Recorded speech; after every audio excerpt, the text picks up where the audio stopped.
नमस्कार, मैं हूं आपके साथ प्रदीप आजाद। दोस्तों, जिस घर में हम लोग रहते हैं वहां पर हम लोग सभी लोग ये चाहते हैं कि वहां की घर की सुख शांति कायम रहे।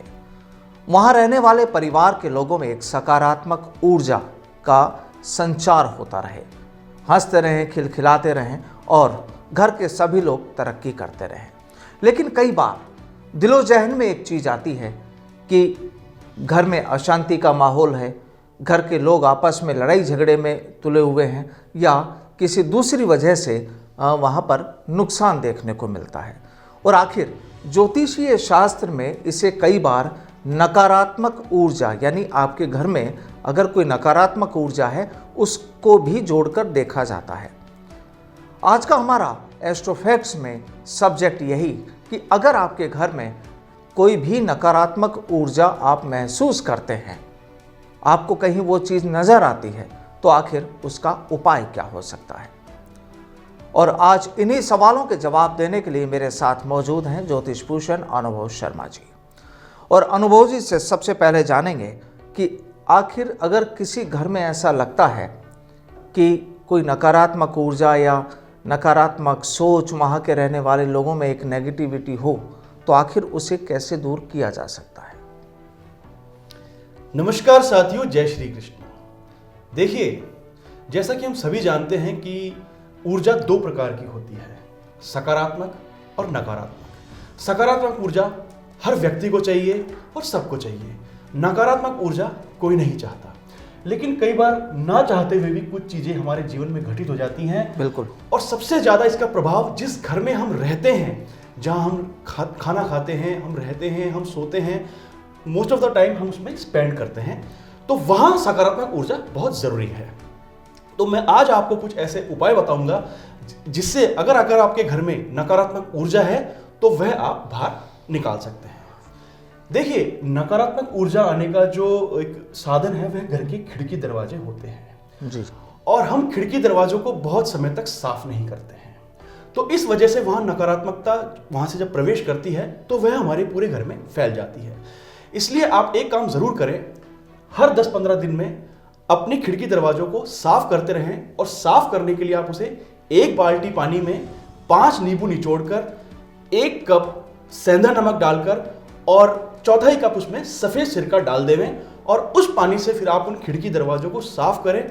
उससे आपको बहुत लाभ होगा और नेगेटिव एनर्जी आपके घर में प्रवेश नहीं करेगी। दूसरा उपाय इसका यह है, अगर आप अपने खिड़की दरवाजों में या रोशनदान में सेलेनाइट का पत्थर अगर वो रख देते हैं। देखिए, सेलेनाइट का पत्थर एक प्रकार सफेद रंग का, यह एक सल्फेट से बना हुआ होता है, तो यह प्राकृतिक रूप से किसी भी प्रकार की अशुद्धियों को खत्म कर देता है और यह बहुत ही प्रोटेक्टिव भी होता है, तो इसका उपयोग भी आप कर सकते हैं।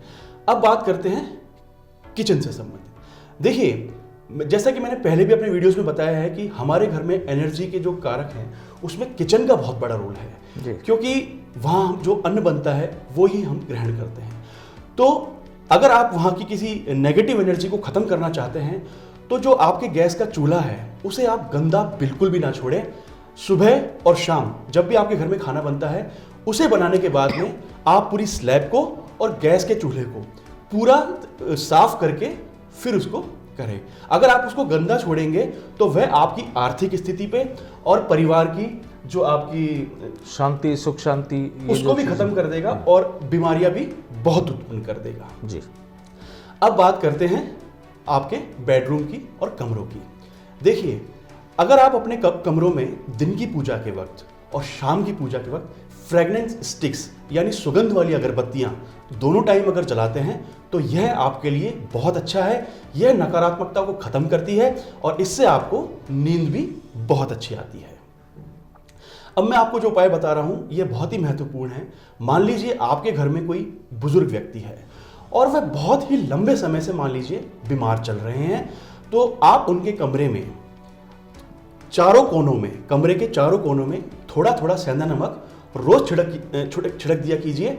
और आपको यह कार्य कंटिन्यूटी में करना है, लगातार करना है, ज्यादा नहीं, बस थोड़ा थोड़ा नमक कमरे के प्रत्येक कोने में आपको छिड़कना है। अब बात करते हैं, मतलब इससे उनका स्वास्थ्य बेहतर बना रहेगा, स्वास्थ्य बेहतर बना रहेगा और जो Positivity। नेगेटिविटी वो जो उस कमरे में आई हुई है जी। उस बीमारी की वजह से वो दूर हो जाएगी। उसका सर्वनाश हो जाएगा। जी। अब बात करते हैं पूजा कक्ष की। देखिए, पूजा कक्ष जो है उसका जो स्थान है वह हमारे घर में बहुत ही महत्वपूर्ण है। अब हमारे घर की सारी की सारी एनर्जी वहीं से संचालित होती है।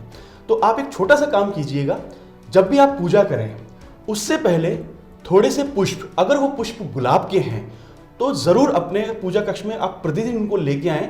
उसके बाद में ही आप अपनी पूजा शुरू करें। देखिए, जो पुष्प होते हैं वह प्राकृतिक रूप से बहुत ही ज़्यादा सकारात्मक होते हैं। तो जब उनकी सुगंध आपके पूरे घर में फैलती है तो वो नकारात्मकता को खा जाती है और सकारात्मकता को फैला देती है।